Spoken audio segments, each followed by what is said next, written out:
भारत को अब 5वीं पीढ़ी के विमानों की जरूरत पड़ रही है, क्योंकि तकरीबन पूरी दुनिया में तमाम देश इस वक्त 5th जनरेशन पर ही काम कर रहे हैं। और हमारा पड़ोसी मुल्क पाकिस्तान, जिसने हाल ही में चीन से JF-17 और अमेरिका से F-16 लड़ाकू विमान तक ले रही हैं, ऐसे में भारत इस वक्त अपनी पुरानी तकनीक पर नहीं रह सकता और यही एक बड़ी वजह है कि भारत भी 5th जनरेशन पर अब काम करना शुरू कर दिया है। भारतीय वायुसेना के लिए 5वीं पीढ़ी के फाइटर जेट AMCA यानी एडवांस मीडियम कॉम्बैक्ट एयरक्राफ्ट का निर्माण जल्दी ही शुरू हो सकता है। Advance medium combat aircraft double engine वाला 5वीं पीढ़ी का मल्टी रोल वेपन है, जिसका वजन करीब 25 टन होगा। इस फाइटर प्लेन को बियॉन्ड विजुअल रेंज मिसाइल के साथ क्लोज कॉम्बैक्ट फाइट की क्षमता से भी लैस किया जाएगा। इसे स्टेल्थ एयरफ्रेम के साथ तैयार किया जा रहा है। DRDO और एरोनॉटिकल डेवलपमेंट एजेंसी AMCA मिलकर इस पर काम कर रहे हैं। Advance medium combat aircraft jet में DSI जोड़ा गया है। DSI में दुश्मनों की रडार को चकमा देने की क्षमता होती है। AMCA में एडवांस सेंसर जैसा डेटा फ्यूजन शामिल है। साथ ही ये इंटीग्रेटेड व्हीकल स्टेल्थ मैनेजमेंट से भी लैस होगा, जिससे AESA रडार लगाया जाएगा। यही नहीं, भारत के स्वदेशी एडवांस मीडियम कॉम्बैक्ट एयरक्राफ्ट में सुपर मैनेबिलिटी के साथ कई उन्नत तकनीक भी शामिल होंगी। 5वीं पीढ़ी के लड़ाकू विमान उन्नत किस्म के मल्टी रोल फाइटर जेट होंगे, जिसमें हवा से हवा और जमीन पर हमला करने की ताकत है। साथ ही ये प्लेन परमाणु हमला करने में भी सक्षम होते हैं।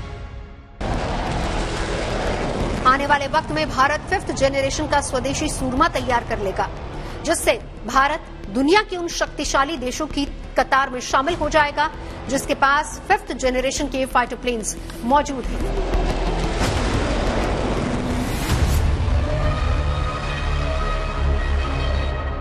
लड़ाकू विमानों के साथ साथ भारत अपनी मिसाइलों को भी ताकत देने में लगा हुआ है, यानी उनको अपग्रेड कर रहा है। और इसी कड़ी में ब्रह्मोस मिसाइल को हाइपरसोनिक तकनीक से लैस करने की तैयारी हो रही है और ये काम भारत रूस के साथ मिलकर कर रहा है। दोनों ही देश मिलकर हाइपरसोनिक ब्रह्मोस तैयार करने में आगे बढ़ रहा है और इसमें रूस की जिरकॉन मिसाइल की तकनीक का भी इस्तेमाल हो रहा है।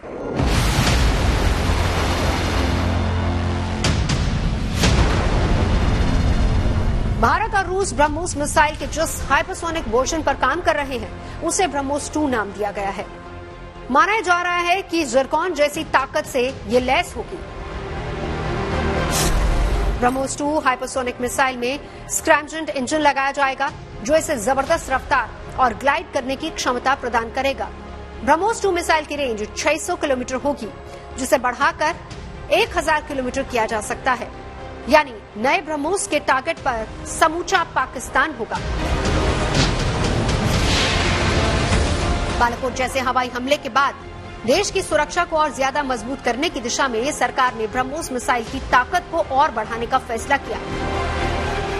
स्वदेशी ब्रह्मोस मिसाइल 290 किलोमीटर तक के टारगेट को भेद पाने में सक्षम थी, लेकिन अब ये रेंज दोगुनी होगी, वो भी हाइपरसोनिक स्पीड के साथ।